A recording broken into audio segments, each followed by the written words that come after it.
We're back. T.A. Mahoney, Tales from the Dark Side. One of the things we started this podcast and one of the things we wanted to accomplish was to kind of introducing our customers and people out there in the boating world to some of the people I've worked with, some of the people that work for me, some of the people that make T.A. Mahoney complete. Tonight's guest is the top of the food chain here. You got Matt Stafford. He's the manager of T.A. Mahoney Company. He kind of holds us all together and runs the place, and I appreciate you coming out tonight, Matt. Not a problem. Glad to be here.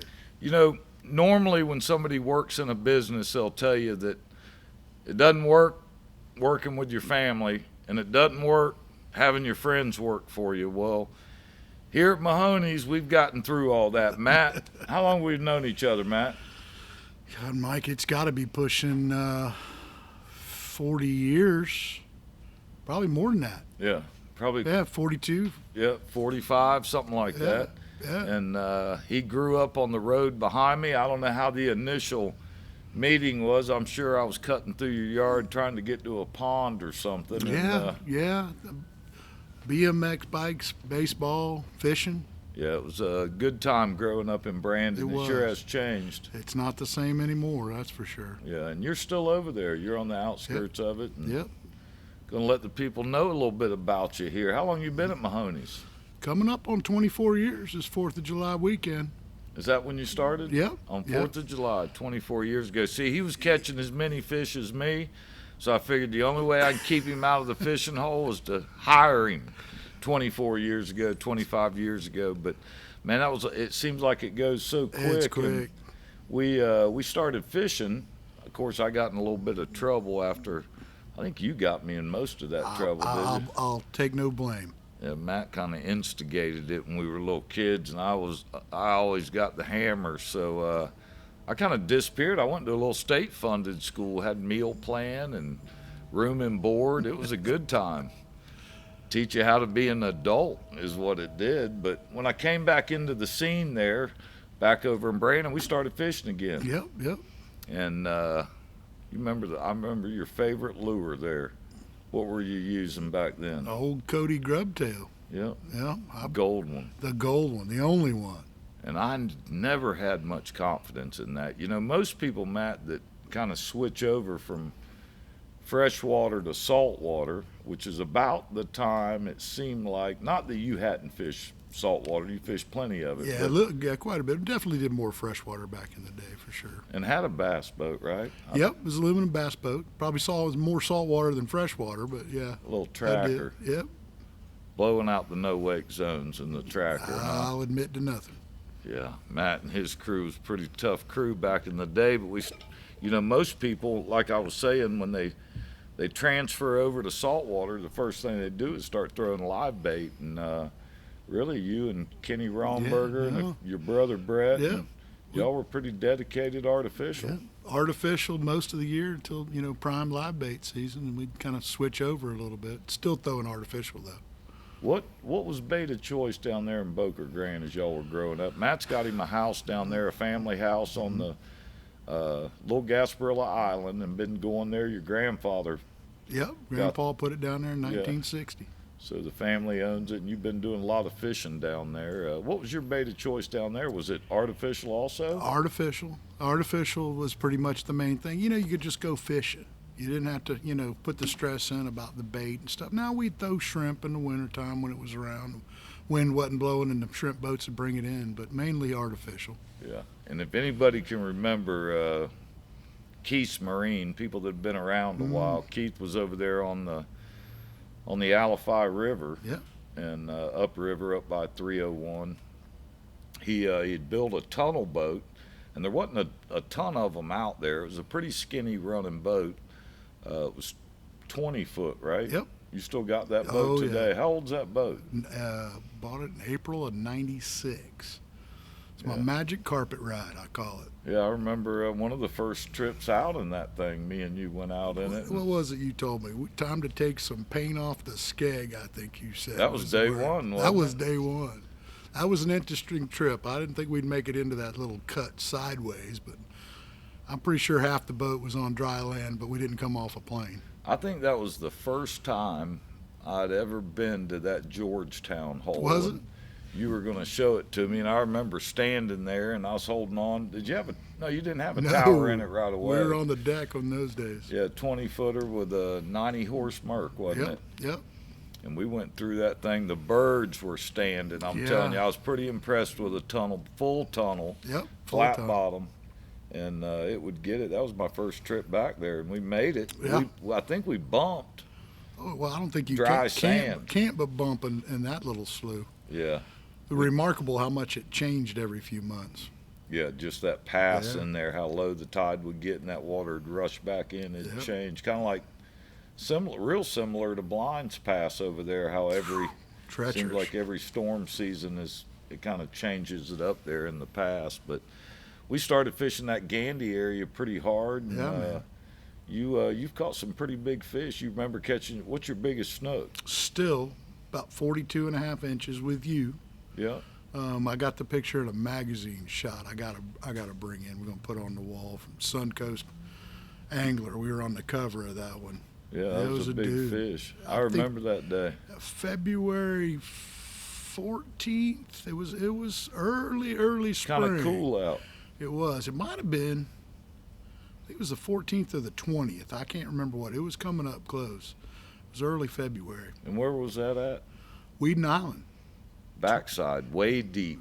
12-pound mono, too. That was just one of those fish that didn't get real smart on me. He ran away from the structure. Well, and that's how you get lucky. You catch sometimes some of them big ones. Oh, yeah. I had my feelings hurt more than once, that's for sure. Awesome fish. Anybody ever fished over there near Weeden Island? It was what we called Broken Bridge? Broken Bridge. Which is that pier back there, real deep. Those fish tend to come out March, April. They come on out and come around to the point, and then, of course, go over to Christmas Pass. But early, and if you remember, that was a spot that was big bait, the very beginning of the outgoing. Yep. That's what you wanted. I pulled a classic Mike Mahoney. You threw some baits out. Carl Hancock had a bait in the water, and that big fish blew, and I grabbed one, threw it out there, and it was game on. Elbowed you both out of the way to make a cast right off the back of the boat. I think I was just the first one to get a bait in the water close to it, and it was game on from there. You'd learned that. Oh, yeah. The first bait in the water doesn't always catch the big fish. When you're throwing chummers, sometimes it's good to sit back and wait. Grab that big bait while everybody already throws in their spot, and then you see the big boil, and it was over. That was a monster, too. That was a monster fish. Yeah, 42 inches. And we've caught some good ones down in Boca Grande. Yeah. Done a lot of tournament fishing down there. A lot of tournament fishing down there. There for a while, it was just as easy to catch an oversized fish as it was pert near a dang slot fish. Yeah, for sure. You know, the first time I went to Boca Grande, if you remember, I think we both had tunnel boats, or maybe I was on the boat with you, and I was thinking about getting them, or whatever it was, but we were going down there, and I'd ask you about where else you had fished other than Bull Bay. I put a map in up there. That's all we went for a long time. Yeah, if you remember that, you were telling me, well, my family would just go out, and we'd fish between here and Bull Bay, and if the fish weren't there, we'd go tomorrow to Bull Bay. And to be honest with you, I bet I haven't fished 25-30% of that whole area. When I was down in January, I was looking at new water I hadn't seen before and seeing fish. So it's what keeps me going back. Well, and that tower boat you run kind of helps that, doesn't it? It really helped that. I didn't even fish. I took poles with me, didn't even line anything up, but just a catch and release. I elected not to. And they're in the same deal as us, right? Nothing's open. I guess you can go a little bit north of here and keep you a snook or redfish, but those fish change down there just like they do here, and we've seen a lot of change down there for sure. A lot of condos, a lot of people. A lot of pressure, just like here. Ton of pressure down there. That's right. That's about like it was. But Jeff Keel, good guy. Good man. Did it for many years, had some good times. We've come close to winning everything. But, man.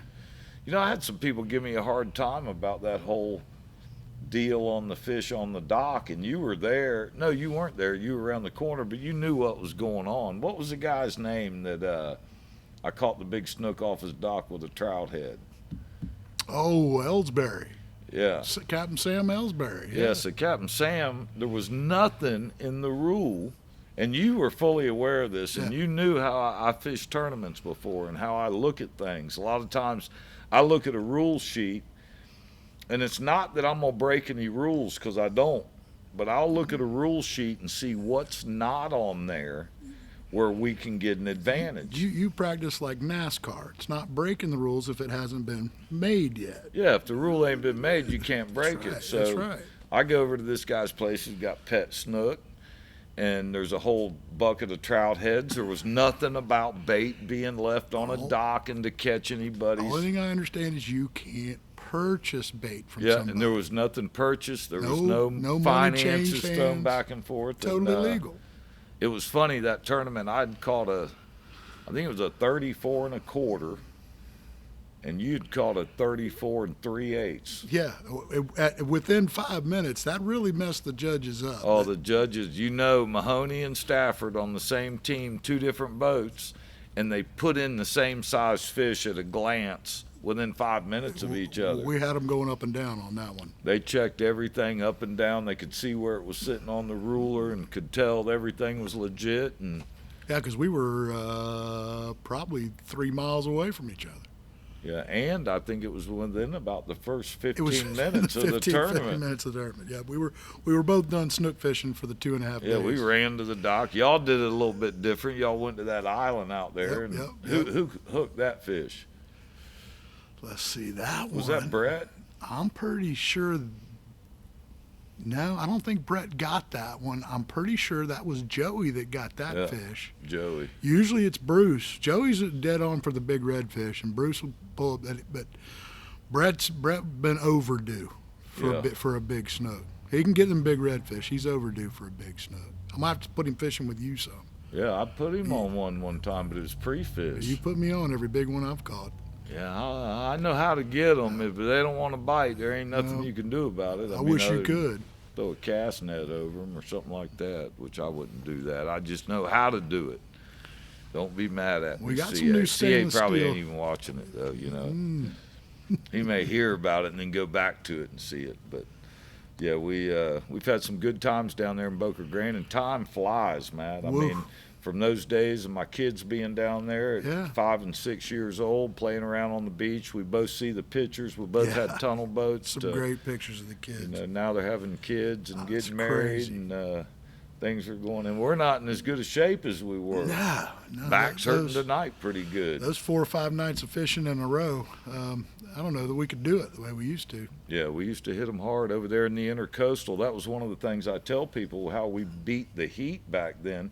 The busy time of year here at TA Mahoney Company is going to be the spring and summer when all y'all are, boating and fishing. So it's the busiest time. And for us to get a break and go fishing, It's you had to after go hours, at night. yeah. There's nothing else you could do. I remember many a nights coming over Gandy Bridge and seeing another guy who's been on here with me, Doug Westlake. He works for us.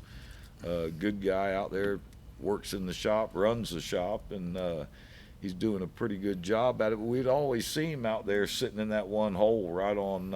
3-spot Doug.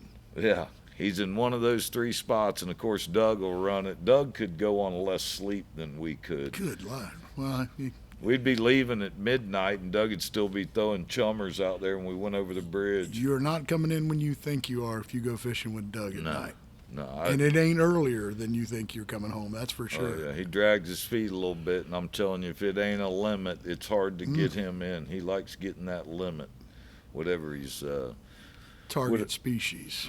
fishing for. He went out the other night, and they're catching snook. Snook bites real good. Hopefully, we got some closures in this area, and hopefully, of course, now everything's on about that chemical spill, and we don't know what's going to happen over there on the east side. And If nothing South. else, at least we do something about it. yeah, bringing attention. It's something that's gotta been. happen. I mean, as you remember, you've been working here.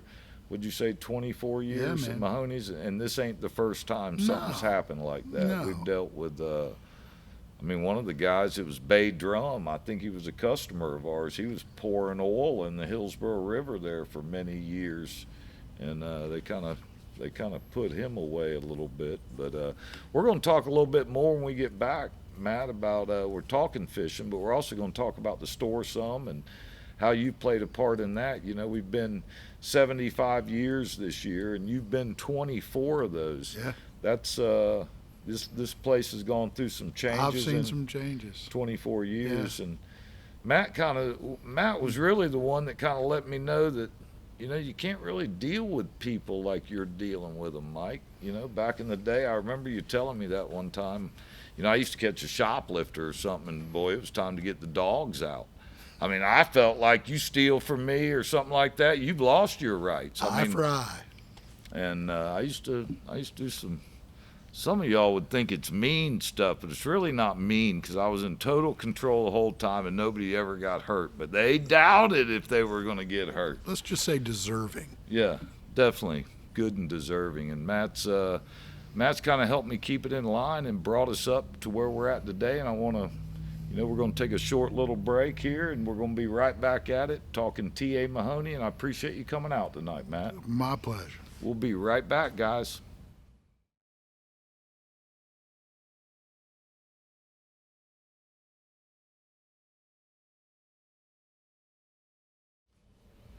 We're back. T.A. Mahoney, Tales from the Dark Side. Brought one of my weirdo buddies with me. I didn't give you the proper, Right. announcement for Matt Stafford, our general manager. Really the face of T.A. Mahoney, Yep. I would say, over the last 20 years, and all the baseballs and softballs I've Sure. gone to, and my cousin's gone to, and you've really held the place together. Matt kind of led me in the right way. You work for, was it Reeves Southeast Galvanized for Chain link fence manufacturer and distributor. So he was able to bring a little bit of the rules and ideas about corporate America, and as they grew, and they were a pretty big company. You worked for them quite a while, Yeah. didn't you? Yeah, 11 years. And management over there in charge of people. And I thought, who better? I know Matt one time told me you can't grab employees like that and talk to them that way. And I said, well, it worked, didn't it?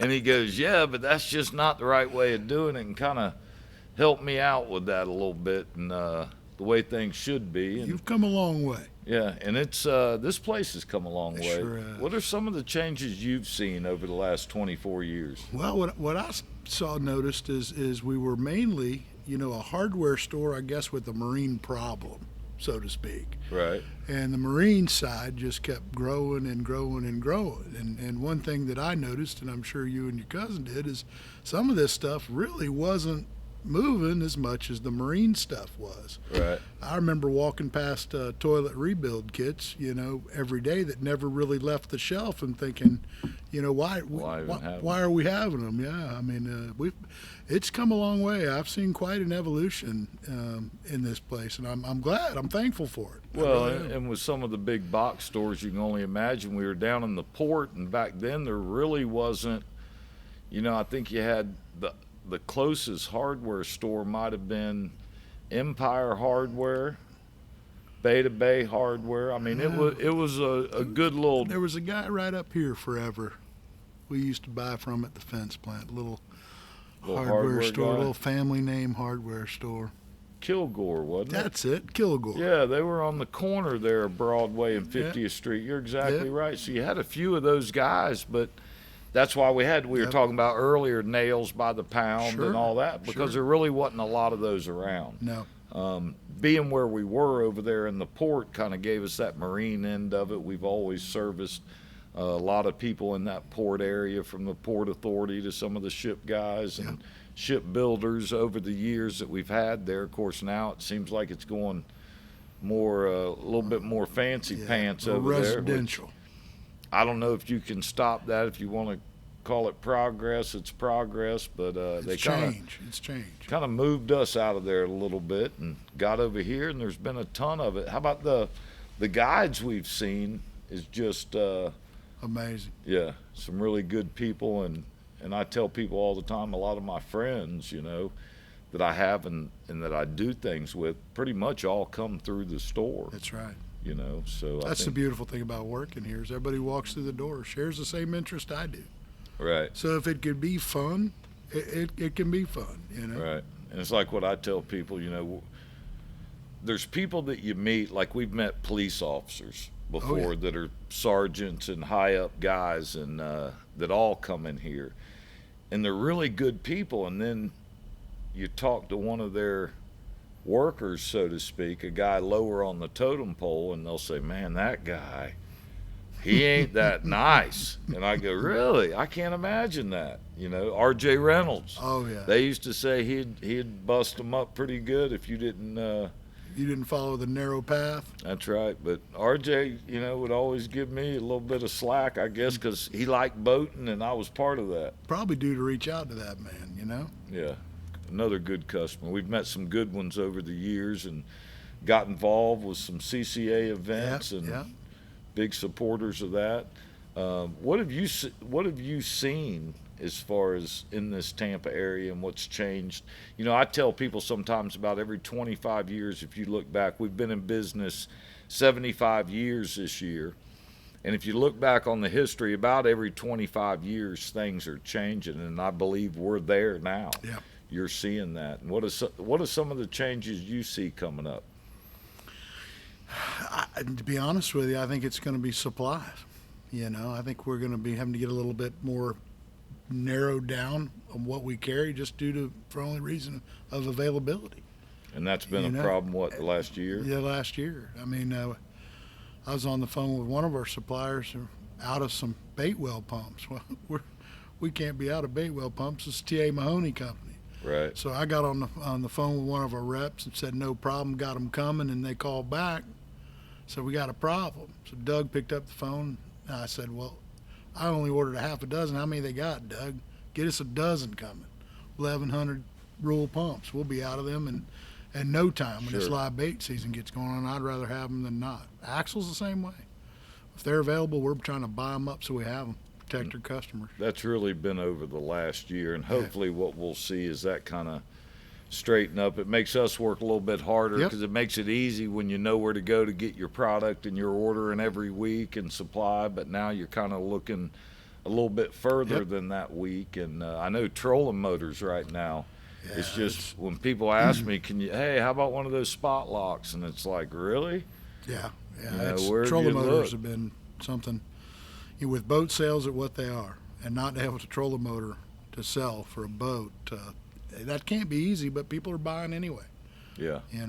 They're looking for them. I know I talked to one of the guys in the business, Pro Marine, Jim Nassett, and had a real good boat show over there at the fairgrounds probably within the last month. And what he couldn't believe and what he said to me is, people are wanting boats so bad, they're paying for them now and getting them in September. Yeah. Which is well after the season. I mean, we kind of got a 12-month season here, but those are people that wanting boats. And I had one customer the last couple of weeks bought a new boat. It was going to be a couple of years. I don't know what they bought or what it was, but it was a dream boat for them. They hope it was going to be their final boat, but they put money down. I don't know that they paid for it, but they said it would be a couple of years before they got it.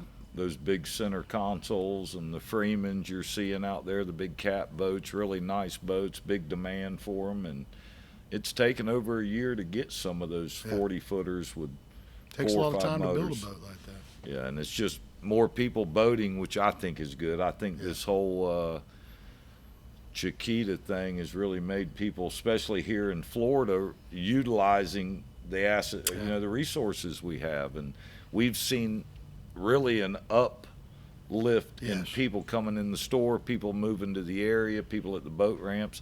I know one thing that happened the other day that to me just made me really think and really think about safety is as crazy as some of the stuff we talk about that we've done or that we do. To be honest with you, I was trying to be safe, okay? I'm not saying everything I've done is the safest thing in the world by far, and I know Matt would argue that one if I tried to even say it. But, being safe and making sure that boat gets to the ramp and gets back home in a safe fashion.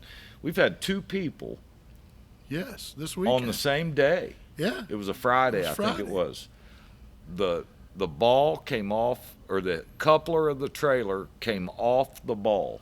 I think both were in the parking lot, weren't they? In the parking lot. One of them was about a third and 41, and we had to go out there with a forklift and help it lift back up. Now, they did have safety chains on, so it was contained. Nothing was bad. It was all low-speed stuff. But could have been bad. One of them was the wrong size ball, 2-inch on a 2 5/16.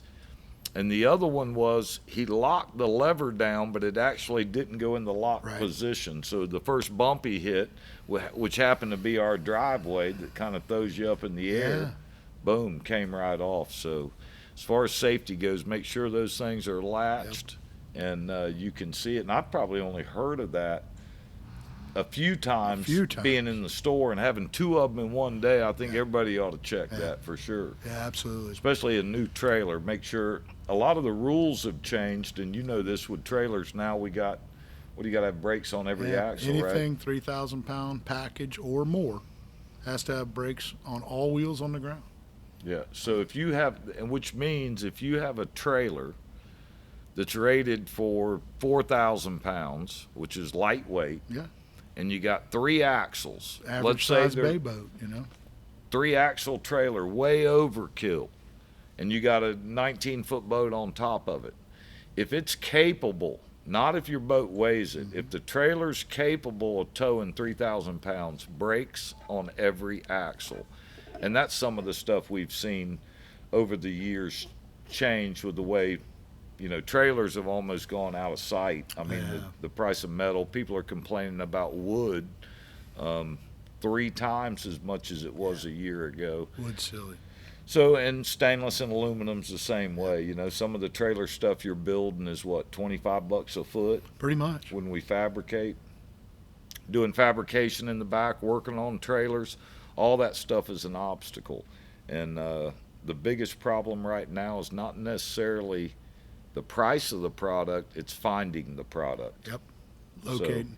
And we've been working hard at it. I'm assuming we got inventory's full, but there is stuff we're a little bit low. And I was surprised the other day when you were talking about springs. Yeah, we're waiting on quite a few springs. That 20 and a half 3-leaf. Yeah, and that's like a lot of that stuff. It all goes bad about the same time. When you sell 100 pair of springs, well, 2 to 5 years you're going to sell another 100 pair of springs. Yeah. And right now we're waiting on some containers. We got a couple springs we're missing on. But all of them coming in hopefully for the spring. We usually get a good push about this time of year. Maybe a month ago it started, axles and springs and people checking that stuff. But make sure you do that, give it a once over. And some of your boat trailers, you really can't see the trailer with the boat on top. No. When you launch the boat and go park it, give it a once over. That's right. Walk through there. Don't always be that guy in the water waiting for everybody to park the truck. You be that guy. Go check that boat trailer out. Yeah, check everything about it, get it sprayed off. And I've told people for years, Matt, that you're really better off spraying those things off when you launch. That's right. Spray it off and then go park it. But I think none of us do it. We all know better, but none of us do it. We're late to the ramp. It's like trying to convince somebody to fill up on the way home, which is really the best way to do it. We tell people all the time. We teach that, right? But at midnight, when you're coming out of the intercoastal fishing dock lights, you ain't pulling in to go fill up before you go home. I'll do it 2 days from now when I can, That's right, but you're 100% right, Mike. It doesn't matter what boat you got if you can't get it to the water. And it takes the trailer to do that. Any specials going on? Anything you're targeting here we're looking to unload? I can think of a couple of them. Well, that's a good question. I haven't really targeted anything. Everything's special this time of year. We're doing some different stuff with sunglasses, aren't we? Yep. Got some promos on one of our biggest brands in the place. Come on in and see us. We'll be more than happy. Can't talk about it. See the difference between me and Matt? I'd have spit the name out there and not cared. And what are they going to do to me? We could be 4 strikes on the 3-strike rule with that one. So we're all in-house there. People get upset when we start throwing them prices out there, but we definitely got a deal on some big name sunglasses. Yep. I don't know if I'm not really pointing at nothing, but if you can see that emblem, that may be what you're looking for. We got some new things coming up. You'd mentioned something today, and I don't think too many people know about this, and I can't think of the name of the company, but that Florida Fishing Insider, whatever it is, Rick Murphy's deal he's got.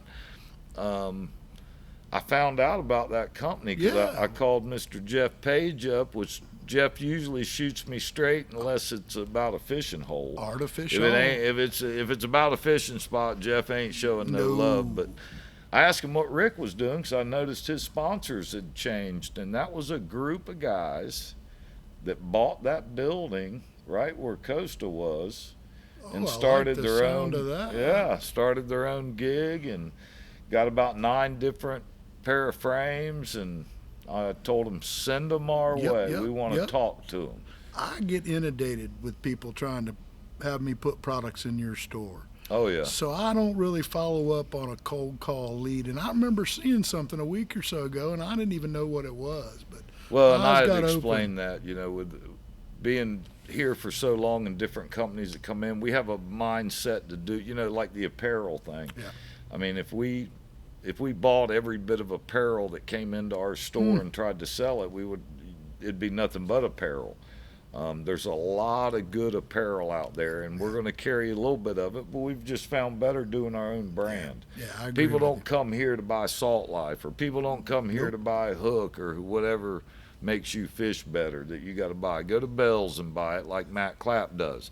Matt Clapp and Aaron look like the Bell's mannequin when they go fishing. I mean, they are done up in that fancy pants stuff. So definitely we don't do a lot of apparel, but about everything else, wouldn't you say? I would say that's so. You want some real apparel? Come by. And we'll give you some real apparel. Yeah, we got. I just want everybody to know Matt. He's the manager here at TA Mahoney Company. He's been running this place probably right at 20, a little over 20 years. Right. It wasn't. That time I got my feet wet. And I can tell you, he's here to take care of you. Yes, We're sir. a family-orientated store. The people that work for us are family. His brother works in the back. I would put him against any installer, period. Oh, He's yeah. been installing. How long has he worked here? Probably 15, close to 20. 18? I think Doug and Brett both came in about 20 years. Doug went to work for somebody, insurance or something. Remember, he Yeah, denies that, but he left here for a week. We just call it timeout. He went for a week, He and he took a came in timeout. here wearing a suit. And he don't look right in a suit. I knew that wasn't going to last long. I don't know if it was a suit, but it was zip-up pants and a belt. Yeah, and they were dark. slacks. They weren't blue Yeah. jeans. I And mean, they didn't fit right. If you ever No. seen Doug, he may need something tailored, I think. Yeah, And guys if like Doug and I don't look too good in a suit. But Matt's done a great job here. Doug's doing a great job. Your brother Yeah, we're Brett's very been blessed. in the back. We got some good people. We're very We're a blessed. family. We even have Tony in, Yep, who's married got your my mom. father, yep. He is he's a trooper, speaks Spanish, helps us out with the Spanish people coming in. Ask for Tony, he'll take care of you, and he's married to your mom, Yep. who's does a lot of stuff here, always Yep. willing to help out, and Yeah, you it's- definitely don't want to argue with her. No, you can't win. No. You can't win. It's not worth the effort. I ask him sometimes, like, man, you've been working some hours this week. He goes, well, what do you want me to do, sit home with Ruth Ann?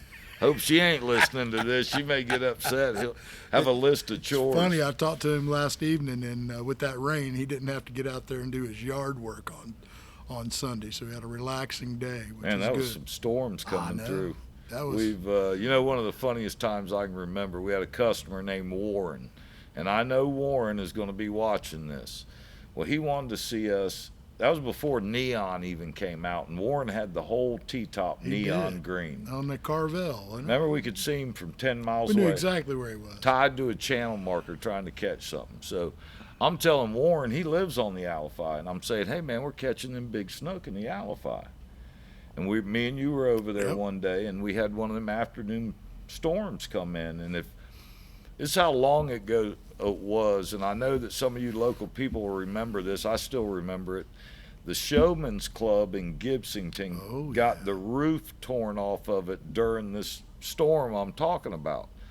So we're pulling back up to the ramp, if you remember, and we're kind of saying, okay, who's going to pull the truck in? Let's go sit in the truck on Right. this one. We don't want. I think we loaded the boat too. We didn't even want the boat tied up. We could see that black. Anybody who's fished out in Tampa Bay knows those summer storms, and you see that black and the temperature changes. It's going to be a bad one. Yeah.